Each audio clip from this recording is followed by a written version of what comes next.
फवाद चौधरी साहब, जैसा कि उनसे उम्मीद थी, बाज न आए। बिस्तर अलालत पर पड़े कॉमेडी किंग, शहंशाह ज़राफ़त जिन्हें कहा जाए तो गलत ना होगा, उमर शरीफ साहब जो शिफा के मुंतज़िर थे, उनके सराने जा धमके। अल्लाह ताला उमर शरीफ साहब के हाल पर रहम करे, परवरदिगार आलम उन्हें शिफाए कामिला अजिला नसीब फरमाए।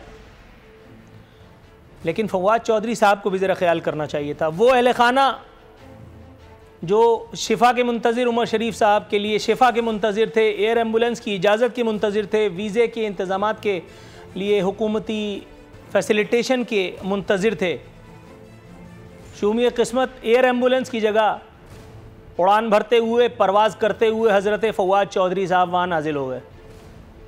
अच्छा, फवाद चौधरी साहब को खुद, जैसा कि मैंने कहा, ख्याल करना चाहिए। बाज़ लोग ऐसे होते हैं कि जो अगर किसी ज़मीन पे कदम रख दें तो वहाँ फसल नहीं उगती। इंसानों पर ज़हनी किस्म के तशद्दुद के लिए फवाद चौधरी साहब बेचारे पहले ही मशहूर हैं।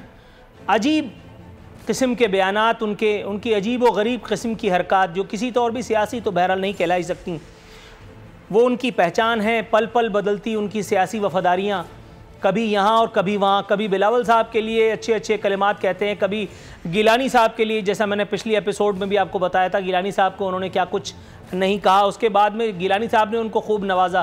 काफ लीग में भी रह चुके हैं, जल मुशर्रफ की आंखों के नैन तारे थे, वहाँ से फिर गिलानी साहब ने उनको गोद लिया। उसके बाद फिर वो आसिफ अली जरदारी साहब को काफ़ी अरसे प्यारे रहे। फिर जैसे ही उन्होंने अपनी रोज़ियाँ पाकिस्तान तहरीक इंसाफ में सीधी कर ली, अब उनको इमरान खान साहब इंटेलेक्चुअल नजर आते हैं। 55 रुपए वाले हेलीकॉप्टर की इजाद के जरिए इन्होंने जो अपनी दिहाड़ी लगाई, तो अल्लाह की पनाह, बार बार इनकी विकेट ली जाती है और बार बार ये अपनी विकेट देते हैं, हिट विकेट होते हैं।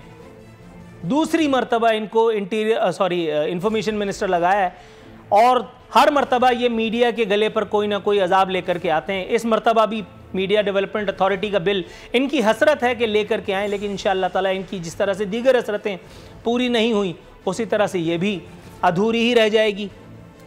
सोचना हमें हज़रत उमर शरीफ साहब का है।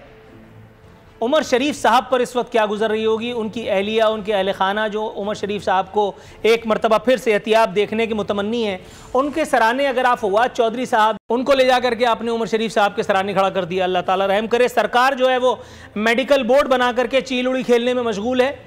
अभी तक कोई एक खबर भी नहीं आई है कि उमर शरीफ साहब कब परवाज़ कर रहे हैं। इंदिया दिया जा रहा है कि गालिबन कल या परसों। अभी उन्होंने मेडिकल बोर्ड बनाया है, मेडिकल बोर्ड टॉस करेगा, उसके बाद फिर सारे मामलात होंगे। अब उमर शरीफ साहब जाने, बीमारी जाने और मेडिकल बोर्ड जाने, फवाद चौधरी साहब का विजिट तो बहरहाल हो गया। अब आते हैं अपने असली मुद्दे की जानिब। फवाद चौधरी साहब को आउट कर दें भाई, बहुत देर तक इनको देखना सेहत के लिए हानिकारक हो सकता है। फवाद चौधरी साहब को बाहर कर दें। सब्सक्राइब करें और बेल दबाएं ताकि कोई खबर रह न जाए।